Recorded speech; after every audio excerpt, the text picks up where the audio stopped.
စမယ်စကိုင်းဘက်မှာစစ်ကြောင်းထိုးရင်တက်မတော်သားတွေကထမင်းအိုးတဲ့ဤပါခဲ့တာတို့စံအိုးတဲ့ဤပါခဲ့တာတို့ဖျားစင်ပေါ်တက်ပြီးဤပါခဲ့တာတို့ကျွန်တော်ပြောခဲ့ဘူးသားနေမှာပါအခုကအဲ့ဒီအကြောင်းအရာရဲ့နောက်ဆက်တွဲအဲ့ဒီလိုထမင်းအိုးတဲ့ဤလိုက်ပါတဲ့ရဲဘော်လေးတယောက်ဟာလှနေနေလဲကြာလာရောယောဂါလေးတခုခံစားနေရတယ်ထူးဆန်းတဲ့ယောဂါဆိုပါတော့ဘာလဲဆိုတော့ထမင်းအိုးမြင်တာနဲ့အိမ်သာတက်ချင်ပြီးဘာရစ်လာတဲ့ယောဂါထမင်းအိုးကိုတွေးလိုက်တာနဲ့ဖင်ပိတ်ပြီးအိမ်သာထဲကိုချက်ချင်းပြေးရရောတဲ့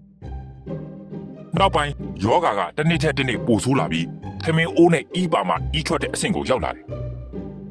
ထမင်းအိုးမဟုတ်ရင်အိမ်သာပါတက်လို့မရတဲ့အဆင့်ရောက်သွားရောစစ်ကြောင်းထိုးလို့ရွာတရွာရောက်ရင်အခြားရဲဘော်တွေကဒရက်စီတွေထုတ်မီးတုပ်တွေပြင်တုံးနေတော့မှာအဲ့ဒီရဲဘော်တွေကတော့ဘာမှကူမနိုင်ရှာဘူးခါကိုလိမ့်ဘိုက်ကိုလက်နဲ့ဖိပြီးနီးစက်ရအိမ်ထဲပြေးဝင်အိမ်သာတက်ဖို့အတွက်ထမင်းအိုးတို့စံအိုးတို့ဘယ်နာထားလဲဆိုတာအလော်တကြီးလိုက်ရှာရတာအမော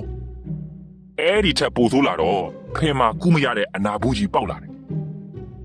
ဇက်နာဘူးအကောင်ဆုံးချက်ကတော့ဒီလိုဝေဒနာမျိုးစုံခံစားနေရတဲ့အဲ့ဒီရဲဘော်တွေဟာတနတ်တော့ကောင်းကောင်းပြစ်နိုင်သေးတယ်ဆိုတဲ့အချက်နဲ့ပဲရှေ့တန်းလိုက်နေရသေးတယ်တဲ့အဘကာချုပ်ကြီးက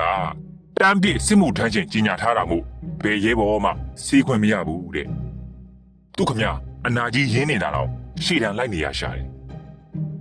ဟိုတနေ့ကရှေ့တန်းထွက်နေတော့ဖုန်းလိုင်းလေးရလို့ကျွန်တော်ဒီဖုန်းဆက်ပြီးလှမ်းပြောတယ်အကိုကြီးဝတ်လိုက်တယ်ဆိုတာတကယ်ရှိတယ်ဗျရဲဘော်တွေကိုပြောပြပါအမိတ်ပေးရင်ပေးတဲ့အတိုင်းလုပ်ဖို့ဘာမှထပ်မကွန်ဖို့နဲ့ဝတ်ချေးကန်ကြမှာငင်လာရင်ငါတို့လိုလူကောင်းတွေတောင်မှပြေးမလို့တဲ့အကြောင်းထည့်ပြောပေးပါလို့ကျွန်တော်ကိုပြောသွားတယ်သူတေကန်နေတော့ကြောင်6ချားနဲ့လူးလိမ့်ပြီးနောက်ကိုထမင်းအိုးတဲ့ဤမပါတော့ပါဘူးသူတစ်ပါးအိုးအိမ်တွေကိုမဖြတ်စည်းတော့ပါဘူးလို့အဆက်မပြတ်អော်ပြီးတည်သွားရရှာတယ်ကျွန်တော်ကတော့ကန်ကြီးအကျိုးဆိုတာတကယ်ရှင်းမရှိစဉ်းစားပြီးတန်ဝေကအပြည့်နဲ့ကြံခဲ့ရရှာတာပေါ့